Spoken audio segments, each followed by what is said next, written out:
Here's head football coach Dane Damron on National Signing Day 2019.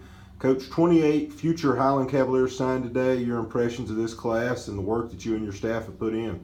Yeah, very happy with what we were able to accomplish. Signed 28 kids. I believe 17 of them were from the Commonwealth of Virginia, which is always going to be our home base, and do everything we can from there. But I thought our coaches got out and did a great job. And we had a little staff turnover, and we were able to get into those areas where those guys had recruited before, and keep a good foothold and continue the kids to get that they were already on. Coach, making a move to the SAC next fall. Talk about that a little bit, and does that impact recruiting in any way? I noticed you got quite a few kids from Georgia, Tennessee, and other southern states. Yeah, I think we got to try to move our footprint just a little bit south to try to get some of those kids. But as I mentioned earlier, we're always going to try to hit the Commonwealth of Virginia first and make sure that that we do our due diligence in state. But going south is definitely going to be a key priority for us to hit the Appalachian region and try to get some of those kids where we're going to be playing on the road to try to come to us and see what we can do down there.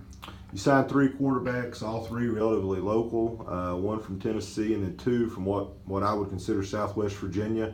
Touch on that position a little bit and maybe some of the assets that those guys bring to the table. Yeah, very happy. Lyndon Redwine, kid from Dobbins Bennett, sister actually went to school here, so that I think that gave us a leg up with the familiarity of the campus. But Lyndon is what you'd think is a true pocket passer, but I think he'll fool some people with his ability to escape the pocket and do some things. I'm excited about him. Jalen Jackson is a kid that that we're very excited about. I think he's a passer that can run, kind of a dual threat kid that that we think that we can do a lot of things with. And then Houston Thacker from here in J.I. Burton and Norton, we think was a good get for us because I think his potential is limitless and he has a chance to develop into a really good one. So we're excited for those 3.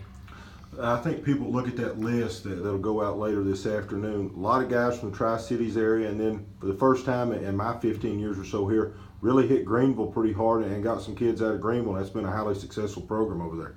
Yeah, I mean, the success that the Greenville High School program has had speaks for itself, and the fact that we were able to get, their starting running back, their starting left tackle, and a kid that played both ways for them, we think that that's a very good get for us. And, we've tried to get in there since our staff has been here, but never had any luck. But to be able to get in there and get those 3 kids, we think that's huge, like I said, to try to just get our footprint into Tennessee a little bit more than we have in the past, and so we're excited about that. 1 JUCO transfer, outside linebacker, a guy from up in your neck of the woods in your hometown. Talk about that a little bit and maybe his impact on this team next fall. Yeah, I think the sky's the limit for Drew. He's a kid that I recruited out of high school at Eastern Kentucky. When I was up there, he ended up signing with Western after we had left Eastern. But I've known Drew's family for a while, and his father's a friend of mine. That didn't have anything to do with us recruiting, but I've known of Drew for a long time and kept tabs on him. And when I knew that he was available, that was one that we definitely had to try to get because we think that he can be a difference maker on the defensive side for us. Can play all 3 linebacker positions if need to. Put his hand on the ground and get after the passer. So he's a good one. I think has a chance to come in and make an immediate impact. Defense has been our calling card the last couple of years. A lot of defensive backs you signed today. Thoughts on that group and their skill set? Yeah, very happy. I think we've got 8 of those kids signed, and that's been a good position for us the last couple of years. But going into spring, I think we've got good talent coming back there, but we're very thin there going through spring. So that was a must for us to try to fill that position. And we think we got some longer type kids to play at the defensive back. One knock that I would have on us the last couple of years was just the size of the kids that we were playing. They're not their ability and how they played. They were just smallish. And we wanted to try to get just a little bit bigger at that position, and we think we did. Coach, everybody looks at National Signing Day, and obviously it's a big day, but recruiting doesn't stop here. Hit on that a little bit and talk about moving forward.